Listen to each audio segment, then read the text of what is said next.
Obviously hold it down without Rob. But knowing that he's close to coming back, what does that mean to you all as a defense and as a team? First off, it's a good sign. It lets us know, everything with his injury is copacetic. Went well with the surgery. He's doing a really good job. And the fact that he's making the strides to get back, it shows, he's doing everything the right way we have to get back. So it definitely means a lot to us. Him doing that and taking strong into his rehab to get back to it shows us, how serious he is and how bad he wants to get out there with us, and we can't wait to have him out. How's he look?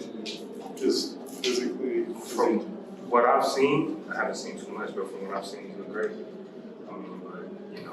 With injuries, it's all up to the God's body. We can sit here and say, everything looks fine, you're good, the 4 week, the 6 week, whatever week the doctors give you the hits, and you may not still be feeling good. So ultimately, it comes down to how he feels, and everything that he's doing. Have you scrimmaged with him yet, or are you watching him in the scrimmage? No, I have not scrimmaged. I've seen him do individual work. Coaches, I haven't seen him actually scrimmage, but like I said, from what I've seen, he looks good. Getting off the floor, moving very well. Rob that we all used to know. So I don't know what that means for us. Like I said, it's all on Rob. How encouraging is it that your defense has been as good as it has even without Rob? Very, very encouraging.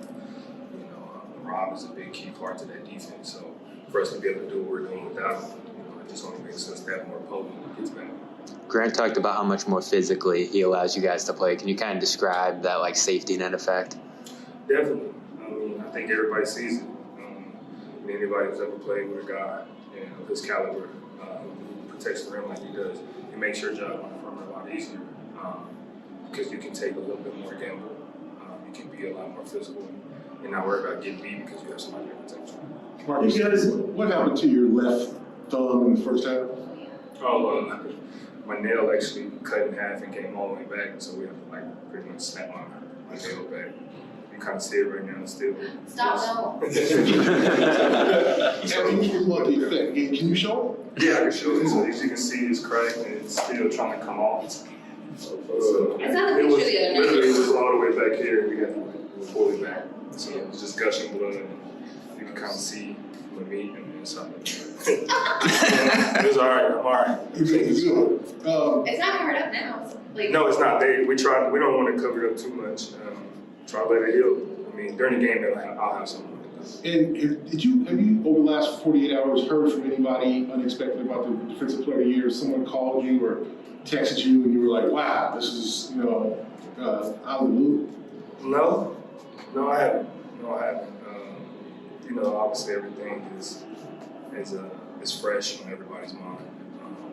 But I haven't had anybody that those weird texts come in. Most of my circle, family, and friends know that I'm focused on this game right now. So we'll take care of the celebration and everything after the year. So, but it was a great honor to be able to be awarded that and to have my name in the conversation with those players. Sometimes this year you guys actually seem like you were a better road team. What goes into that, and especially now, the preparation for first round playoff series in a place like this? Just having that mentality, that it's you versus everybody. That's kind of been my mentality. You guys heard me say it plenty of times. It's us versus everybody. And on the road, you really, really have to have that mentality because you're going into a hostile environment. Especially with a team who's down, 2 and trying to find a rhythm for themselves. So we have to be ready to come out and really be in a dogfight. That's what it's going to take. So we've been good on the road. We'll see if we can keep it up. Do you think your physicality has bothered you and has it been a little unexpected that you guys are physical? I hope so. I would hope it would. That's what the playoffs are about. It's being physical. Everybody's being physical. It's not just us. They're being physical with us as well. We're just, pretty much giving them the same energy they're giving us. And, it's part of the playoffs. So physicality is going to come down to it, and the most physical team and mentally tough team has to be really prepared to win that game. So we're going to try to make everything as hard as we can and just continue to play ball. They didn't have the personnel to be as physical as you are? Do you feel like they're trying to be something that they're not to try to match your physicality? I mean, I don't know. You got Drummond over there, who's a pretty physical guy. You got other guys. I mean, obviously we have more of those guys, but anybody can be physical. And, you know, that's what it is. You know, we got guys here that aren't that strong, but they're still, you know, not backing down and holding their own. That's just what it comes down to. Seemed in game 2, was that you spent a little bit more time with Kyrie than we saw in game 1. Was that by design, or did it just kind of play out? A little bit of both. You know, it's my job. So, you know, Jason's taking KD and doing his job. It's my job to take the other guard. You know, that's Kyrie, who's a phenomenal talent. As we all know in this league, what he's capable of and he's done. So, you know, for me, it's just try to make his life as hard as I can. And we try to do that. We've been doing it. We're going to continue to try. You've always been able to kind of find different things to motivate yourself.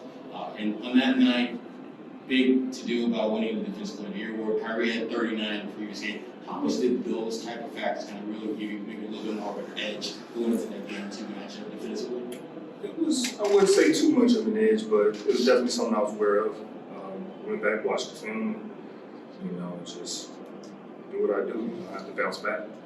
And for me, bounce back was, you know, trying to make sure that we were going on. Although it's a team effort, but I spend a lot of time on it. Like I said, you know, it's unbelievable. All we can do, you know, we don't expect him to have the night that he had in game 2 or KD. So with those two players, you know, you got to be expecting that they're going to fall off every night, and you just try to make it as tough as you can. Marcus, where does that us versus everybody mentality come from? Just our adversity. You know, early on in the year, it was, you know, everybody on this team has heard something negative about us in the beginning of the year. We've all felt it, and literally we just vowed to block out the noise when we started to make that run and just literally focus nothing but us. You know, it's all, that's just what it is. It's us versus everyone. You know, I'm sure we're gonna have people come back, and I'm sure we have had people come back and switch up the conversation and narrative about us and jump back on our side. But it's part of the game, and that helped us to become what we are right now, and to hopefully continue that in the future.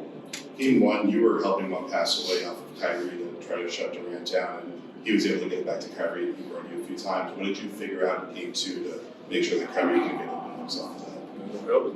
I mean, you know, like I said, I watched that film. I overhelped a little bit too much.